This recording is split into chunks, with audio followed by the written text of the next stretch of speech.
Baik, Assalamualaikum warahmatullahi wabarakatuh.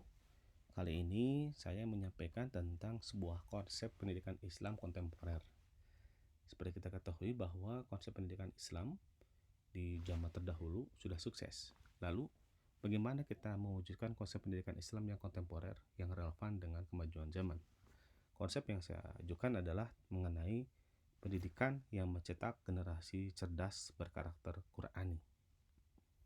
Mengapa kita perlu ada pendidikan yang bisa mencetak generasi yang cerdas sekaligus berkarakter Qur'ani?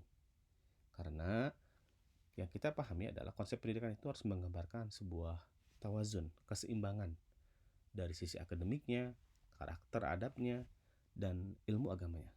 Sesuai dengan surat Al-Qasas ayat 77 yang artinya, dan carilah pahala negeri akhirat dengan apa yang telah dianugerahkan Allah kepadamu.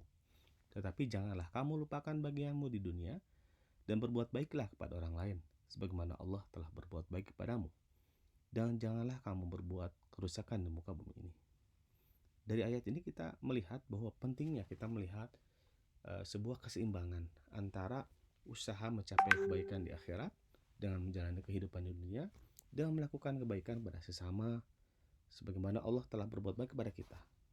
Ini cukup jelas buat kita menginspirasi bagi sekolah atau lembaga pendidikan itu dalam membangun lingkungan pendidikan yang seimbang dan bermanfaat bagi individu dan masyarakat. Lalu tujuan pendidikannya apa? Tujuan pendidikan kita adalah mendidik dengan kurikulum langit. Kurikulum langit di sini adalah kurikulum berdasarkan kurikulum Quran dan Sunnah melalui pengembangan potensi, akademik, dan karakter Islami secara seimbang. Kemudian kurikulumnya seperti apa? Ada 3 kurikulum yang kita gunakan. Yang pertama adalah kurikulum akademik. Kita mengintegrasikan antara kurikulum nasional dan dengan kurikulum khas kita.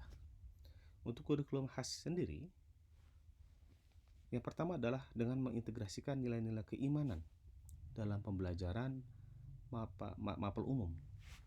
Jadi bukan hanya mengajarkan pelajaran umum, tapi juga memasukkan nilai-nilai keimanan, juga akhlak dan karakter dalam pelajaran umum. Yang kedua, adanya bimbingan sukses MPTN atau ujian. Ini disertai dengan bimbingan spiritual dari guru, seperti kegiatan mabit, menginap gitu ya, dengan penguatan ruhiyah, qiyamul lail, kemudian motivasi-motivasi yang islami dan sebagainya. Yang ketiga dengan adanya implementasi kecerdasan majemuk atau multiple intelligences. Ini kita tahu bahwa dengan MI ini, multiple intelligences ini, untuk menggali potensi siswa dan menggali kecerdasan siswa itu di bidang apa. Itu kurikulum yang pertama. Kurikulum yang kedua itu kurikulum adab. Kurikulum adab ini mencerminkan bagaimana pemahaman dan pendekatan terhadap pendidikan karakter dan moral yang berfokus pada pengembangan akhlak yang baik, etika, nilai-nilai dan perilaku yang mulia. Nah, program ini menekankan bahwa pentingnya mendidik siswa bukan hanya dalam pengetahuan akademiknya saja, tapi juga mengembangkan kepribadian yang baik, sehingga ia bisa menjadi pribadi yang individu yang bertanggung jawab, adil dan menjadi tanggung jawab sosialnya. Dengan menggunakan salah satunya adalah rujukannya kitab Akhlak Al-Banin. Yang ketiga adalah kurikulum diniyah atau ubudiyah. Kurikulum diniyah ini fokus pada tilawah Quran dengan tartil. Bacanya harus tartil siswanya nanti ya. Tahfiz Quran dengan mutkin. Jadi bukan hanya hafal Quran saja. Mereka mutkin, kuat hafalannya, paham artinya, dan bisa mengamalkannya. Kemudian dalam hadisnya ada hafalan hadis Arba'in Imam Nawawi, bimbingan ibadah sesuai sunnah, ini juga penting. Kajian dan pengamalan kitab Ta'lim Muta'alim dan Akhlak Al-Banin oleh siswa. Ini sebagai benteng pondasi bagi siswanya. Yang keenam, implementasi kitab Tarbiyatul Aulad oleh pendidik dan tendi. Lalu bagaimana metode pendidikan yang kita terapkan? Metode pendidikannya adalah yang pertama, kita mendidik anak sesuai tumbuh kembangnya.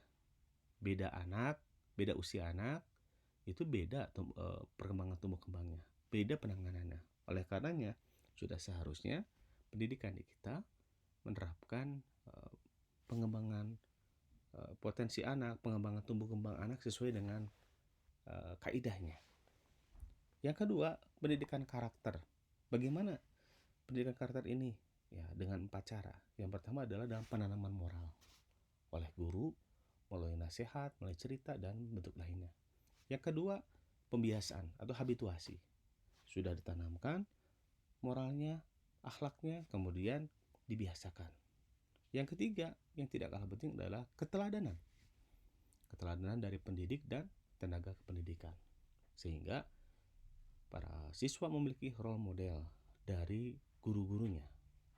Yang keempat adalah penegakan aturan, reward and punishment yang jelas, sehingga kegiatan ini bisa berdampak signifikan dan terukur. Selanjutnya yang ketiga metode pendidikan adalah sinergi tripusat pendidikan dalam mengimplementasikan pendidikan karakter dan pengembangan akademik. Sekuat-kuatnya sekolah, sebagus-bagusnya guru, kalau tidak didukung oleh Trisenta Pendidikan, di sini ada orang tua dan lingkungan, maka hasilnya tidak akan maksimal. Oleh karenanya, konsep pendidikan kita itu mensinergikan Trisentra Pendidikan. Kemudian yang keempat, pembelajarannya berbasis proyek yang relevan dengan kondisi kekinian. Mungkin rata-rata sekolah sudah melakukan pembelajaran berbasis proyek, namun sudah relevan nggak dengan kondisi kekinian?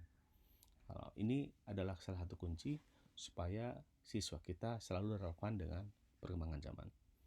Tenaga kependidikan kita bisa baca di sini ya, beberapa klasifikasinya di bidang keteladanan, kompetensi mereka, juga adab mereka.